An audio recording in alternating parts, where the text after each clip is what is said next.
ठंड में गरीब बाप की 5 बेटियों की विदाई। पूरी पूरी पूरी, गर्मा गर्म पूरी पूरी।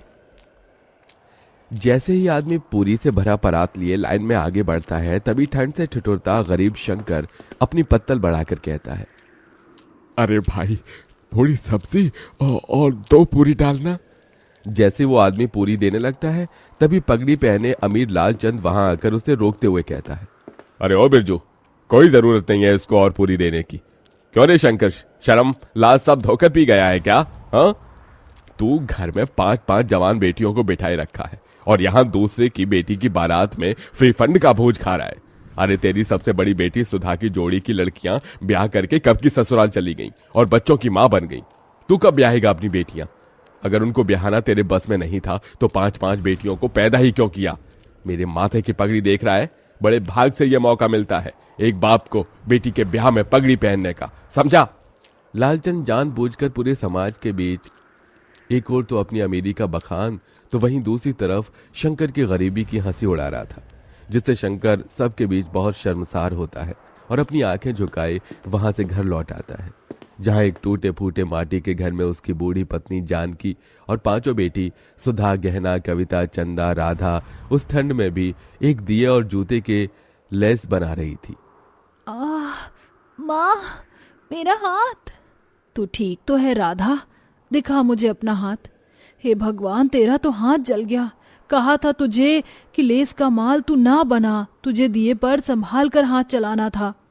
पहले ही अपने घर के दुख भरी परिस्थितियों को बाहर से ही देखकर शंकर अपनी आंखों से आंसू पोंछकर मुस्कुराते हुए अंदर आता है।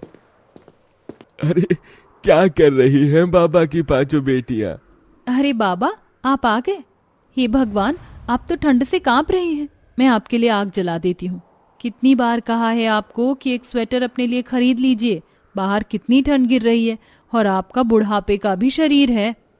तभी दुखमन से शंकर ने कहा, चिंता मत कर मेरी लाडो, तुम 5 को ब्याहने से पहले नहीं मरूंगा। जब तक तुम 5 की विदाई नहीं हो जाती, मेरे प्राणों को भी कहाँ मुक्ति मिलेगी। एक बार तुम 5 की विदाई कर दूं, फिर चाहे मेरी मिट्टी उठ जाए। ये सुनकर गरीब शंकर की 5 बेटियों की आंखों आंसुओं से भर जाती हैं। भगवान के लिए फिर कभी अपने मुंह से ऐसी बात मत निकालना बाबूजी। आपके सिवा माँ और हम 5 का इस दुनिया में है ही कौन? तभी जानकी खाना परोसती है और शंकर अपने हाथों से अपनी 5 बेटियों को खिलाता है। शंकर के पास धन दौलत नहीं थी, मगर वो दिलदार आदमी था।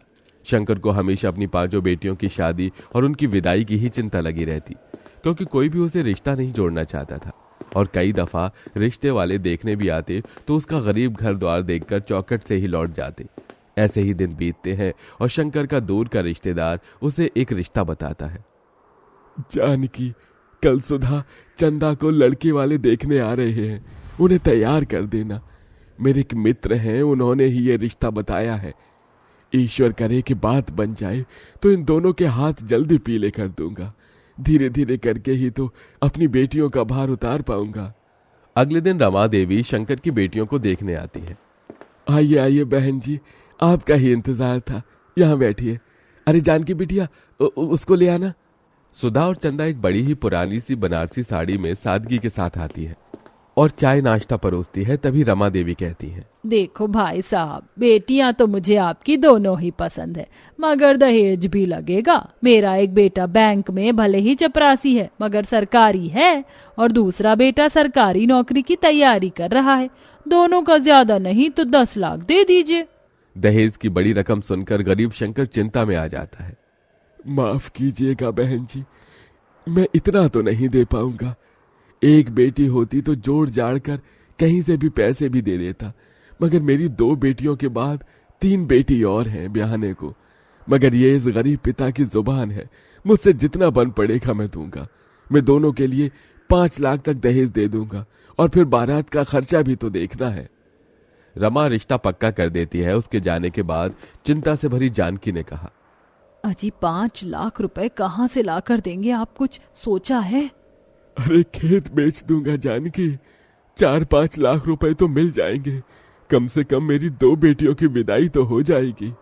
लेकिन बाबा, खेत बेच दोगे तो खेती कहाँ करोगे? मजदूरी कर लूंगा। वैसे भी गरीब लोग लेबर माटी में लगे हुए हैं।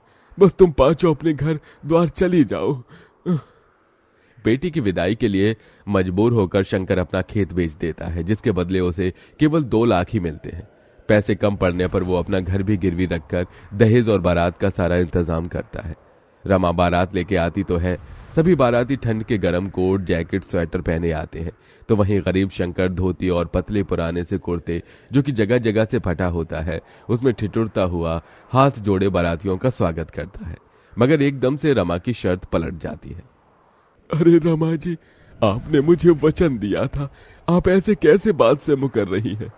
देखो भाई, 10 लाख रुपए से दहेज का 1 पैसा कम नहीं लगेगा। अगर तुम दे सकते हो तो कहो, नहीं तो बारात वापस लेकर जाते हैं। शंकर डबडबाई आंखों से मंडप में दुल्हन बनी बैठी अपनी बेटी को देखकर अपनी पगड़ी उतारकर रमा के पैरों में रख देता है। मैंने अपनी इज्जत आपके पैरों में रख दी है, दया कीजिए। अगर ये शादी नहीं हुई तो लोग मुझे और मेरी बेटियों को जीने नहीं देंगे। रमा पगड़ी को पैर मारकर चली जाती है, तो वहीं समाज भी शंकर पर थू थू करने लगता है। तो वहीं कुछ दिन बाद कर्जदार भी उसका घर तक छीन लेते हैं और अब शंकर अपनी पत्नी और 5 बेटियों के साथ ठंड में सड़कों पर भटकने लगता है और सब एक कचरेदान के पास आकर पाइपलाइन में रहने लगते हैं। अगले दिन शंकर ठंड में भी काम ढूंढने निकल पड़ता है। बाबूजी, आप कहाँ जा रहे हैं? काम ढूंढने जा रहा हूँ। मगर बाबा, बाहर इतनी ठंड गिर रही है। अगर ठंड देखूंगा तो जीवन भर भी इस गरीबी में तुम 5 की विदाई नहीं कर सकूंगा। पिताजी, अब हम 5 भी आपके साथ मेहनत करेंगे। जब इस भयंकर ठंड में बूढ़ी होकर आप काम करेंगे तो हम जवान होकर क्यों नहीं? थोड़ी दूर जाने के बाद शंकर को सड़क बनाने में काम मिलता है, जहां मजदूरों की जरूरत होती है। अब शंकर और उसकी बेटी कड़कड़ाती ठंड में मेहनत करने लगती है। तभी एक दिन ठंड से सड़क पर बहुत कुहासा छाया होता है, जिससे एक महंगी गाड़ी आगे आकर खंबे से टकरा जाती है। 5 बहनें आकर गाड़ी में से एक औरत को निकालती हैं। दीदी, इन माजी के सर से तो खून बह रहा है, इन्हें पट्टी बांधनी होगी। चंदा, चल इन्हें घर ले चलते हैं। शंकर का परिवार अंजना की बहुत देखभाल करता है। वहीं बातों बातों में शंकर अपना दुख उससे बांटता है और फिर, भाई साहब, भगवान ने आपकी 5 बेटियों को मेरे बेटों के लिए ही बनाया है। मैं इन्हें अपने घर की बहू बनाना चाहती हूँ। यह सुनकर शंकर की आंखों से खुशी के आंसू छलक पड़े। बहन जी, मैंने कभी सपने में भी नहीं सोचा था कि मेरी 5 बेटियों का रिश्ता इतने बड़े घर द्वार में लगेगा। बहुत ही ऊंचा भाग्य है तुम्हारा मेरी बच्चियों, जो अंजना जी ने तुम 5 को पसंद किया है। मगर मुझ गरीब के पास देने को दहेज नहीं बहन जी। मेरी 5 बेटियां ही मेरे जीवन भर की पूंजी है। भाई साहब, आप बस अपनी बेटियों को एक जोड़े में विदा कर दीजिए, मुझे और कुछ नहीं चाहिए। थोड़े ही दिन बाद शंकर अपनी बेटियों की विदाई की तैयारी में लग जाता है। वो कड़ाके की ठंड में कांपता ठिठुरता कचरेदान को साफ करके वहां मड़वा बनाता है और खाने पीने शुद्ध बोध बिसार कर खुद को मेहनत में झोंक देता है और 2 पैसे ज्यादा कमाने के लिए गीली रेत बालू उठाकर मिले पैसे से 5 की शादी का जोड़ा खरीद कर लाता है। शादी का दिन आ जाता है। बड़े धूमधाम से अंजना बारात लेकर आती है। आंखों में आंसू भरकर शंकर कहता है, देखो जानकी, हमारी 5 बेटियों की बारात आई है, आज उनकी विदाई है। आपने अपने पिता होने का फर्ज पूरा किया जी। इसके बाद जानकी और शंकर उन 5 का कन्यादान कर देते हैं और विदाई का पल आ जाता है। तभी, ये लो मेरी बच्चियों, ये चावल पीछे को फेंक कर आगे बढ़ो। एक एक पैर बढ़ाती हुई 5 चावल पीछे जानकी की झोली में गिराती हैं और फिर अपने पिता के गले लगकर फूट फूट कर रोती हैं। बाबूजी, आपने हम 5 की विदाई के लिए बड़ा तप किया है। देखिए, आज हम विदा हो रही हैं। अपना ख्याल रखिएगा। तुम भी अपना ध्यान रखना मेरी बच्चियों, सदा खुश रहना। इसी के साथ गरीब शंकर अपनी 5 बेटियों को विदा कर देता है।